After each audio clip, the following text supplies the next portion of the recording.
Okay, it's a beautiful day in Southwest Florida. I got my two panels set up. This first one, I got my shadow in the way, is a 50-watt panel I bought from a guy that was on a sailboat traveling around the world. I met him at the dock in Annapolis. Kind of interesting. Anyway, you run your 12 volts out from the back. This is a 250 watt panel I picked up at Solar City when they were getting rid of it, and it works great. Same thing, you take your voltage out from the back. This is going to be your 12 volts to charge the battery. So I've got both these panels. The orange cord is the 250 watt panel, the black cord is the 50 watt panel. So I run everything inside to my setup here in this storage area. So what I've got here is I used auto cigarette lighter type plugs for the 12 volts coming in. So that's my 12 volts coming from the 250 watt panel. This is my 12 volts coming from the 50 watt panel. I got my 12 volts coming in right here. I plug it in to my 12 volts in, which goes through an amp meter to the 12 volts in on the controller. My 12 volts out goes to the battery. My battery goes to the inverter.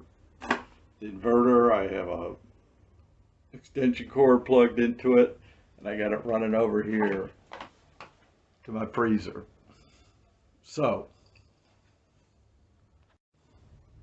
let's see how much power we have today. I'm going to plug in the 250 watt, plug that together. So I got my 12 volts in, and I'm pulling about almost 7 amps from that panel. So you can see now all these things happening on the controller. It says I got 12.8 volts. It says I'm charging, and that I'm able to put out to a light bulb or any type of load. Again, if you want to use the 12 volt load instead of an inverter, then you would hook up to the far right connections. And when your battery drops below a certain voltage, the controller cuts it off so that it doesn't over discharge. So, amp meter, 6 amps.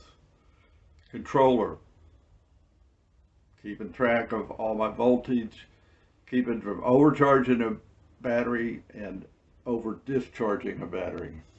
Inverter, ready to power an AC load. One more thing, pure sine wave inverter. Highly, highly, highly recommended. It's the only thing that's going to power a freezer. A standard inverter will power things like maybe a fan or a light bulb and charging phones, that kind of thing. Pure sine wave is just much better as far as appliances, TVs, electronics, anything sensitive, anything with an AC motor. 12 volt battery, got it from Home Depot. It's a Marine RV battery, holds a great charge. I ran a fan for 4 days with this thing and the solar. So, freezer. Let's see what happens when we turn on the inverter. Okay, the inverter's on now. Our voltage dropped quite a bit. You can see as it's dealing with the inverter, keeping up with the freezer. So I'm going to let things sit for a while. Let the battery panel. All right, we've been running for a couple hours now. It's kind of clouded up out there, so our current has dropped about 4 amps. The voltage is still holding pretty steady at 12.8. Of course, as soon as the sun goes down, then I got to run straight off the battery. So that's where we are right now.